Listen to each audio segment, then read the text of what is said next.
सारे संसार का मिथ्यात्व रूपी अंधकार दूर करने वाले और आगम का मार्ग बताने वाले मेरे गुरुवर जगत पूज तीर्थ चक्रवर्ती निर्यापक मुनि पुंगव श्री सुदासागर महाराज को अनौरा परिवार का कोटि कोटि शाह नमोस्तु। छुलक जी को इच्छामि।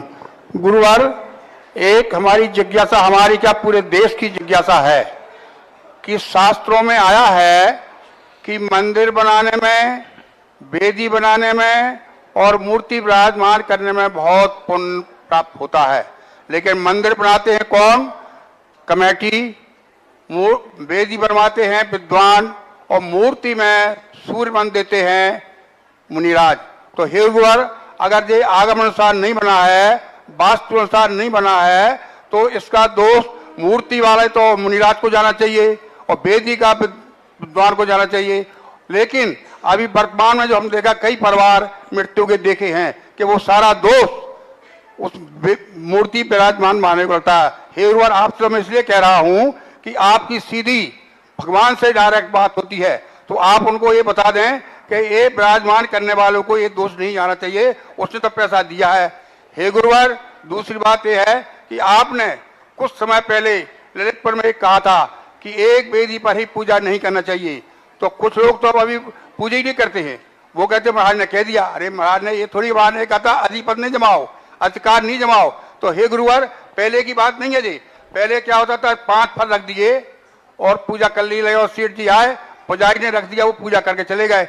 लेकिन जिस दिन से आपने ये संस्कार शिविर और पूजन शिविर बताया है, उस दिन से महाराज थाल भर भर के हर आदमी अपनी वेदी पर घी, रुई, चम्मच, माचिस, घी और अष्टद्रव्य, काजू, किस्मत, मेवा, इस प्रकार से पूजा होती है महाराज चांदी के थालों में। अब वो कहाँ तक बल दे वेदी?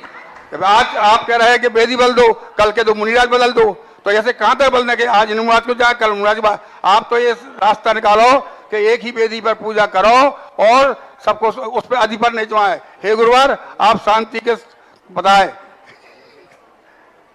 इसका समाधान, दोनों बातों का समाधान करें।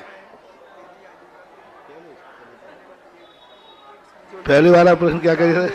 पहले वाला प्रश्न ये है, समझ गया आगे वेदी कि किसको दोष जाना चाहिए।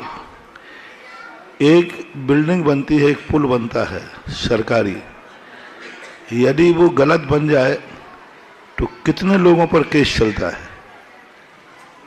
टूट जाए तो ठेकेदार पर पहले तो लगेगा कि इसको ठेका किसको दिया था, फिर लगेगा इंजीनियर को, इंजीनियर सही निकल गया तो फिर लगेगा मिस्त्री को, और वो सब सही निकल गया कि भाई इसकी कोई गलती नहीं है तो फिर लगेगा सीमेंट वाले को, इसका सीमेंट नकली था कि मान लो सीमेंट सही निकल गया तो फिर लोहा कैसा था, सेकेंड हैंड लोहा था कि फर्स्ट हैंड था लोहा। अब लोहा सही निकल गया तो इस फिर बांधने वाले ने कैसा बांधा था उसको पकड़ा जाएगा। तो जिसकी गलती होगी उसका दोष माना जाता है। एक पुल बनाने में कितने लोगों ने भागीदार बने, उनमें कितना % किसका वह दोष है, उस हिसाब से लगता है। जैसे मालिक ने बैठाला है, उसने अच्छे गुरु, अच्छे साथ, अच्छे लोग से चर्चा न करके जिस किसी की दवाई खा ली, नीम हकीम खतरे जान, क्योंकि अच्छे डॉक्टर के पास जाएंगे तो फीस लगेगी, जांच होगी। उसने कहा एक नीम हकीम जगना फ्री में दवाई दे रहा है तो खा ली, तो फिर मरेगा ही नहीं तो क्या करेगा। तो इसी प्रकार बैठालने वाला को ये देखना चाहिए कि किस ढंग से बैठालना चाहिए। यदि बैठालने वाले ने कोई गलती नहीं की है तो कमेटी ने की तो कमेटी भागीदार है, कमेटी ने नहीं की है, महाराज ने की है तो महाराज भागीदार है। कमेटी ने तो महाराज पे छोड़ दिया था और बैठालने वाले ने महाराज पे छोड़ दिया था। अब वो महाराज गलती कर गए तो वो महाराज निपटेंगे, क्या बात हो गई। और फिर महाराज की भी गलती नहीं, मान लो प्रतिष्ठाचार्य की गलती है तो प्रतिष्ठाचार्य निकलेगा। यहाँ सब बाकायदा जांच होती है, हमारे यहाँ सब CBI लगी रहती है, किसकी कितनी गलती है वो उस दोष का भागीदार बराबर बनता है। रही बात वेदी बदलने की बात, तो प्रसंग को समझा करें।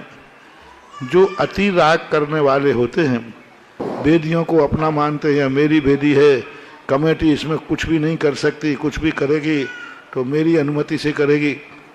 इसी कारण से देखो आपका बड़ा मंदिर ललितपुर का 10 साल पीछे हो गया इन्हीं वेदियों के कारण। हमारी वेदी बिना पूछे कैसे कर सकते हो?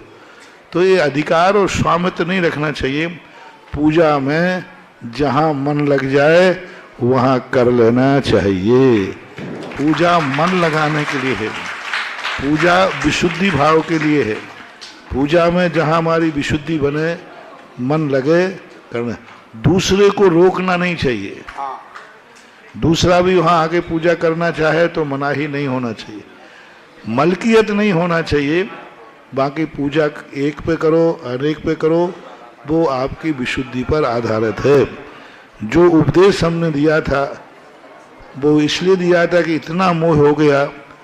एक गांव में हमने 2 वेदियां बनी थी, वहाँ बिहार हुआ, बहुत पहले की घटना है। और एक वेदी का अभिषेक पूजन हो गया, दूसरी वेदी पर अभिषेक ही नहीं हुआ। बताया महाराज जी इन भगवान का आज अभिषेक ही नहीं हुआ, कोई ने अर्घ्य भी नहीं चढ़ाया। छोटा सा गांव था, अर्घ्य भी नहीं चढ़ाया, कुछ भी नहीं। मैंने कहा क्यों? मैंने कहा इस पे हो गया, बोले इस पे तो हो गया। तो मैंने उन्हीं ने इसका क्यों नहीं किया?